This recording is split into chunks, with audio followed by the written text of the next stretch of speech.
The Star Wars universe is an ever-expanding saga whose stories and lore grow and change every year with the addition of new content. While we are spoiled with a Star Wars pantheon of at least 12 movies, several miniseries, and half a dozen TV shows, there was a solid 16-year period where there were only 3 Star Wars movies. Yes, there were those 2 weird direct-to-video Ewok movies, but those were low-budget spin-offs at best, and they had nothing to do with the Skywalker saga. Get out of here with that nonsense. In between the release of Return of the Jedi in 1983 and Episode 1 in 1999, there were 3 distinct stories that directly continued and shaped the Skywalker story arc beyond the canonical material available at the time. Today we look at the 3 original sequels to the original Star Wars films and why they're important to the Star Wars universe today. I'm Darth Zach, and thank you for listening to this special episode of Rangers of the Old Republic.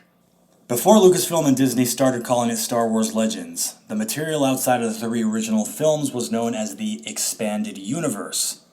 The very first Star Wars novel was Star Wars, or The Adventures of Luke Skywalker, ghostwritten by Alan Dean Foster, based on George Lucas' screenplay, and it was released 1 year before the original movie came out. 2 years later, and 1 year following the original movie's release, George Lucas released the first book of the Expanded Universe, Splinter of the Mind's Eye, which Alan Dean Foster wrote under his own name. Foster was commissioned to write this book shortly before Star Wars came out in theaters, specifically to be a low-budget sequel in case George Lucas did not get the same studio funding that he got the first time around. It wasn't even Episode 5 yet. This novel was going to be Star Wars 2. Luckily for George Lucas, Star Wars was an international blockbuster hit. He was able to make the Star Wars sequel that he wanted, and we got The Empire Strikes Back. Splinter of the Mind's Eye became just an extra Star Wars story on the side, but it influenced future Star Wars lore in 2 big ways. First, it introduced the Kyber crystal. The crystal's abilities and uses have changed over 5 decades of Star Wars content, but it's a key element in today's Star Wars canon. Next, this story introduced the world of Mimban, which we later see in the Han Solo movie as the place where he meets Chewbacca. However, in 1978, Lucas had not yet decided that Vader was Luke's father. So, at this point in the story, Vader really is trying to kill Luke. With this being early Star Wars, there are some scenes that really feel like classic Star Wars, and then plenty of other scenes have heavy Indiana Jones vibes, with temples and precious gems and indigenous alien tribes and so on. And, more scandalously, Luke and Leia have not been made siblings yet, so they're still just a single guy and a single woman caught up in the chaos of the rebellion. There's a lot of sexual tension between the 2 of them, which is hilarious for anyone reading this book after the year 1983. Nonetheless, despite being abandoned as a film in favor of Episode 5, Splinter of the Mind's Eye is the original Star Wars sequel. Fast forward 13 years. After the original trilogy was completed, Star Wars fans languished for almost a decade, with no continuation of the Skywalker saga. It was over. Now at this point in Star Wars fandom, the only novels available were the 3 original trilogy novels, plus Splinter of the Mind's Eye, and then the Han Solo and Lando Calrissian trilogies respectively, both of which were from that foggy era between the mysterious Clone Wars that we knew nothing about and the events of A New Hope. Then in 1991, fans got Timothy Zahn's masterpiece, Heir to the Empire, which continues the adventures of Luke, Han, and Leia after Return of the Jedi while they're still dealing with the remnants of the Galactic Empire. This is the novel that introduced Grand Admiral Thrawn into the pantheon of Star Wars villains, and it answered questions about what happens to the Imperial military after the Battle of Endor. Even though the Thrawn trilogy was retconned after Disney bought Lucasfilm, Heir to the Empire was, for years, considered by fans to be Star Wars Episode 7. This book still matters because the character Thrawn was so popular, He's the only Legends character to be brought into canon as a main antagonist. Next, we jump 5 years later in the Star Wars Renaissance to 1996. The year before, the Star Wars trilogy was re-released on home video, and it created a new generation of fans, myself and Space Wizard included. Lucasfilm started licensing new action figures and merchandise to sell to those new fans. Then they publicly announced that they were working on the first Star Wars prequel movie. The first Star Wars movie in 16 years. Hallelujah! Not only that, ahead of the prequels, they would soon re-release the original trilogy in theaters as a special edition with new footage and updated special effects. Well, hot dog. Then in the year 1996, Lucasfilm released Shadows of the Empire, a multimedia project bridging the gap between The Empire Strikes Back and Return of the Jedi. I remember when Shadows of the Empire was released and what a big deal it was in the Star Wars community. There was a novel, a junior novelization, which I read in the 4th grade, a comic book miniseries from Dark Horse Comics, an original video game for Nintendo 64 and PC, and even an original symphonic soundtrack that you could listen to while you were reading the comic books or the novel. Each one of these versions had something totally unique. The main plot points between the different multimedia versions are the same, but each one was significantly different from the other versions. The novel focuses more on Luke and Vader, and begins with Vader's call with Palpatine seen in The Empire Strikes Back, but with new information that puts a whole new context on that scene. The comic series focuses more on Boba Fett and the Bounty Hunters, and has a lot of content not seen in the other two versions.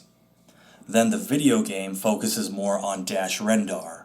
It starts with the Battle of Hoth, in which he fought, and it includes songs from the original soundtrack. Then, the Shadows of the Empire sourcebook has even more exclusive short stories and character bios with exclusive information you're not going to find anywhere else. Even the Shadows of the Empire micro machines came with mini-comics with scenes and dialogue not in the main 3 media versions. There were also action figures, trading cards, the above-mentioned soundtrack, TV trailers, and the whole 9 yards. We had to read the book, read the comics, play the video game, and engage with the other Shadows merchandise to get the whole stories. It was a Star Wars movie without a movie. We didn't know it at the time, but this epic multimedia project was a huge dry run for the epic marketing campaign that would promote the upcoming Phantom Menace movie.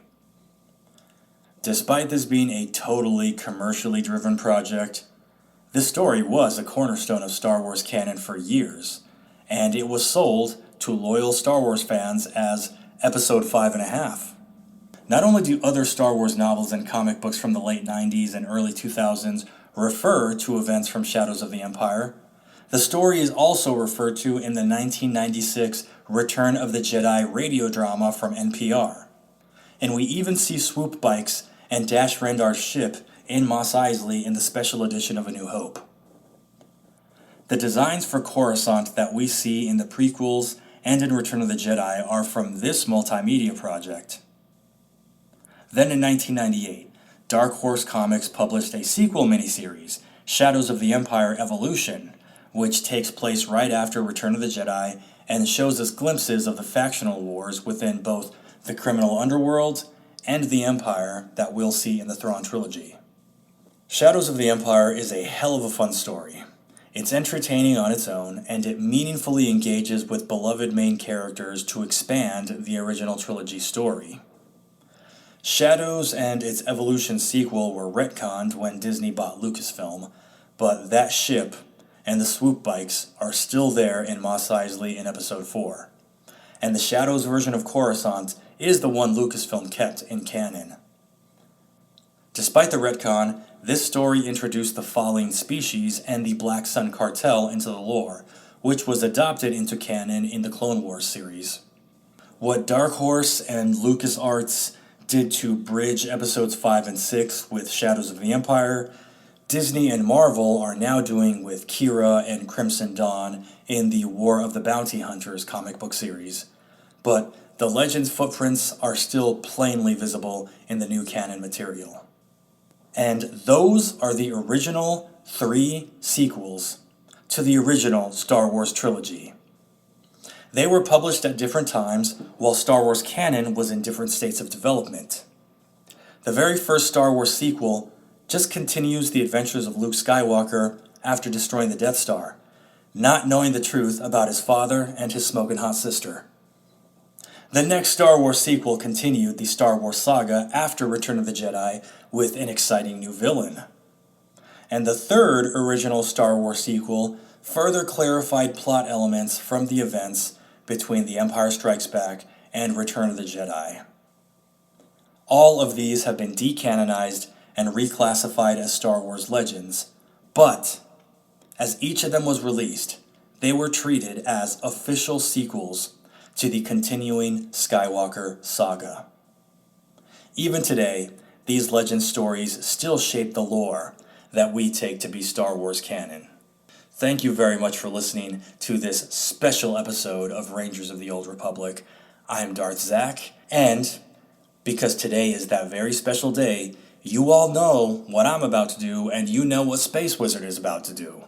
And you're probably about to do the same thing. So, have a wonderful day and a wonderful evening, and may the 4th be with you. Thank you for listening. Luckily for George Lucas, Star Wars was an international blockbuster hit. He was able to make the Star Wars sequel that he wanted, and we got The Empire Strikes Back. Splinter of the Mind's Eye, son of a bitch.